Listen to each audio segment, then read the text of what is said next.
Pirmo reizi vasaras olimpiskās spēles apkalpo divi latviešu arbitri. Tokijas olimpisko pieredzi gūšais Mārtiņš Kozlovskis un pērn pasaules kausa finālu tiesājušais Gatis Saliņš. Saspringts duelis kā ar elektrību gaisā virmoja pusfināla mačā, kur Serbija teju apspēlēja ASV izlasi. Tajā mačā piedalījās arī Kozlovskis. Es nemelošu un ir grūtāk aizmigt, jo mēs esam tikai cilvēki un tās emocijas, kas tev galvā pēc tam notiek kaut kāds epizodes, kas iet cauri, viņas tev neļauj tik ātri aizmigt. Līdz šim divu olimpisko turnīru pieredze bija latviešu tiesnesim Oļegam Latiševam, kurš tagad spēles uzrauga ULEB Eirolīgā. Sporta formā izraudzīti 30 labākie arbitri no Starptautiskās basketbola federācijas rīkotajiem turnīriem. Gatavošanās olimpiādē bija gara, izejot cauri fiziskajiem uzdevumiem, video, vietas pozīcijai laukumā, protams, arī citiem normatīviem. Tāpat kā atlētiem, arī viņiem mērķis ir olimpiāda. Tieši tas pats arī ir mums. Un tas cikls jau sākās no iepriekšējās olimpiādas. Tas nav tā, ka tas ir vienā gadā tagad pēkšņi izlemt tiesneši. Nē, tas ir 4 gadu cikls, mērķtiecīgs ceļš. Un mēs cīnījāmies par to vietu. Gal galā mēs šeit esam tikai 30 tiesneši. Un ja mēs esam 2 no Latvijas, manuprāt, tas kā nācijai un mums personīgi, es domāju, tas ir vispār kaut kas fantastisks. Grupu turnīra spēles norisinājās 200 km tālijā Lillē, ar iedzīvotāju skaitu mazliet vairāk nekā 200 000. Tā bija vieta, kur fokusēties tikai basketbolam, bet olimpisko sajūtu noķert vislabāk var Parīzē. Līdz šim augstākās raudas turnīru Saliņš piedzīvoja pērn, tiesājot pasaules kausa finālu. Es domāju, ka globāli jau basketbols no tā nemainās.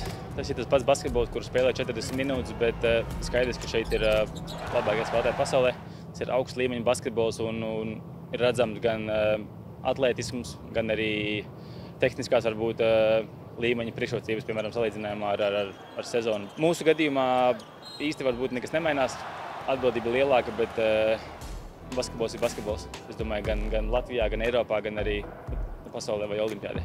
Teju katrā spēlē ir strīdīgas epizodes ar tā pavadošo iztirzājumu arī mēdījos. It īpaši tas izpaudās ceturtdaļu fināla duelī starp Kanādas un Francijas valstsienībām.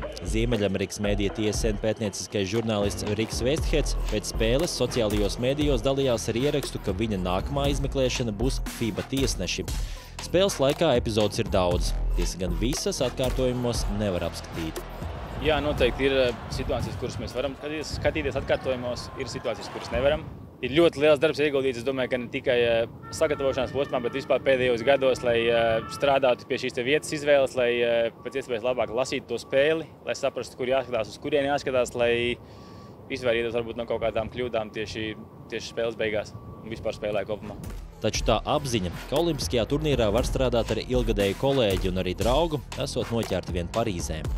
Vakardien bija bišķiņ tāds samizants. Mēs gājām uz laukumu pāri centra līnijai abi divi, un tad mēs tā tieši viens ar otru runājām.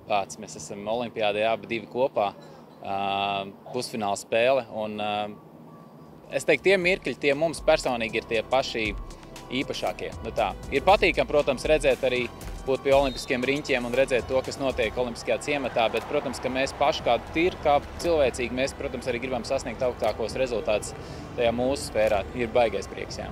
Nozīmējumu tiesāt vīru medaļu spēles latvieši gan nesaņēma. Toties būs iespēja pabaudīt basketbolu, nevis tikai strādāt. Lotārs Zariņš, Rolands Veikša, Latvijas televīzija, Parīzē.